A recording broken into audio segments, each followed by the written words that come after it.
on Kiss FM. Right now, 20 minutes past the hour of 11 on the Solid Gold Sunday on Kiss. This hour, we're alongside Paws for You.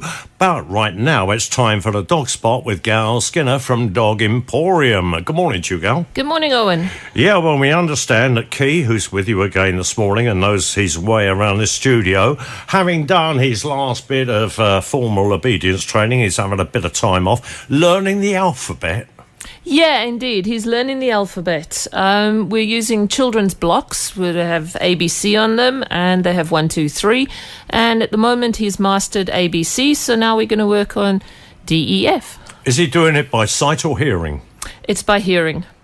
Okay, so he doesn't need glasses. That's all right. Now, we understand he's going to be demonstrating his skill because, as you know, we're all down for the International Fair, but there's also a dog show on at the same time next weekend. The weekday guys are there Saturday, we're there on Sunday. Going to do a bit of a demo, are you? Yeah, we are. We're going to be really busy this year at the Algarve Dog Show. We've got 7 dogs in the arena.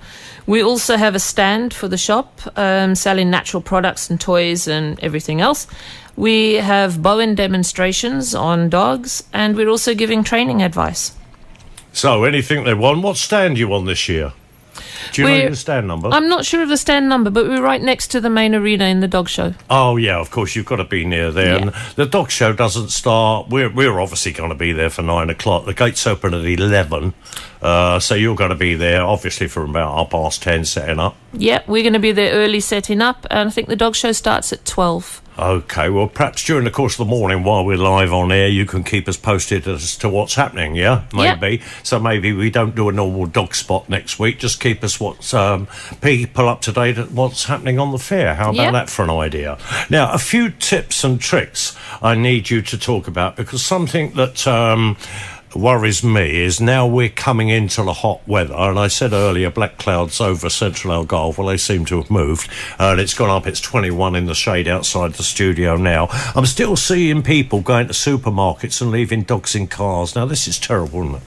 Yeah, it is terrible, and every summer the dogs are dying in these hot cars, and within a short amount of time the temperature inside the car actually raises really, really high, and the dogs become unconscious and eventually die. Basically, if the outside temperature is 23 degrees, within 10 minutes, the interior temperature of the car is 37 degrees, and within half an hour, it's up to 49 degrees. I know I caused a bit of a hoo-ha on social media because I said, well, if I saw a dog struggling in a car in the heat, I'd not think twice about it, just break the window, get the dog out. Yeah, breaking the window is definitely the way to go. Unfortunately, it is a criminal offence, so we do need to be a bit careful. The best is to contact the GNR and get them there as quickly as possible. Yeah, and they are pretty good on things like that, I have to say. Yeah. But the other thing, too, that I've noticed... that people are walking their dogs. Now, I'm making a habit of walking mine very early in the morning or very late at night when the pavements and the ground has cooled down. Yeah, a lot of people don't think about this, and they just think, okay, it's cool enough for me to take a walk, so it's cool enough for the dog. There's a bit of a breeze, so everything should be fine. Unfortunately, it's not. In previous years, I've had to treat dogs that have had their paws so badly damaged and so badly burnt that they couldn't get off the sofa.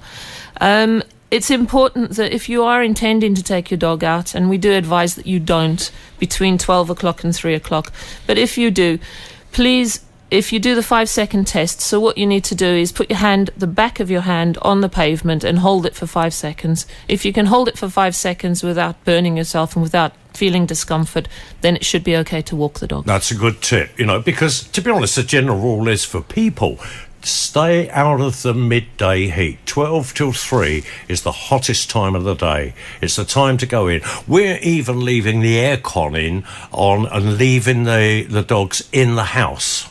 Yeah, there are many different things that you can do to keep your dogs cool. You can use the gel-filled mats for them to lie on. They also have coats and chews that are gel-filled. You put them into the refrigerator or the freezer and they cool down. There's paddling pools, which are brilliant. And then ice cubes in the water bowl is also a good idea. Frozen Kongs are brilliant as well. To put a fan on or the air conditioning is excellent idea. And to make ice lollies, there are so many different recipes that are totally natural. For example, watermelon, you can just freeze it and mush it up and freeze it for the dogs, and they absolutely love it, and it cools them down. What about a chicken flavoured ice lolly? That'll go down well with my little dog. Yeah, and the other thing is, you could tell, because dogs only sweat through their tongues and their paws, do they not? Yeah, they do. So the answer is, if they are overheating, not freezing cold water, but, tepid water on the back of the neck helps, does it not? Yeah, tepid water on the back of the neck helps, also on the top of the head. It's a better idea, though, if they actually stand in it, because obviously that's where they release the temperature. Yeah. And to drink. Yeah, and if in doubt, take the dog to the vet. Now, just tell us, you've got a special feature at the show that I've just realised. You've got Kiara, disabled dog, going to be at the fair next weekend. Tell us about that. Yeah, Kiara, she's a lovely little dog. She was apparently a Serradestrella, but she's not anywhere near that. She's a cute little fluffy dog who's probably going to make a maximum of 7 kilos. Not a Serradestrella. Definitely not a Serradestrella. She's disabled in the back legs. Her knees have locked and they've totally fused together, which is obviously going to put strain on her hips as she gets older. But she keeps up with the younger dogs. She goes on our walks with us, and she's been learning some tricks. So she's going to be in the main arena on Saturday and Sunday to show off that even a disabled dog is able to learn tricks and to do fun things. She could be a candidate for the bionic vet, Noel Fitzpatrick, and let's hope he gets a knighthood. What a pioneering man he is. Been following him. Yeah, he's brilliant. It would be good if somebody could do something for Kiara. Well, what he's doing, he's now suggesting that his methods, his bionic treatments and prosthetics could be used in humans as well. So, what a brilliant man he is. Yeah.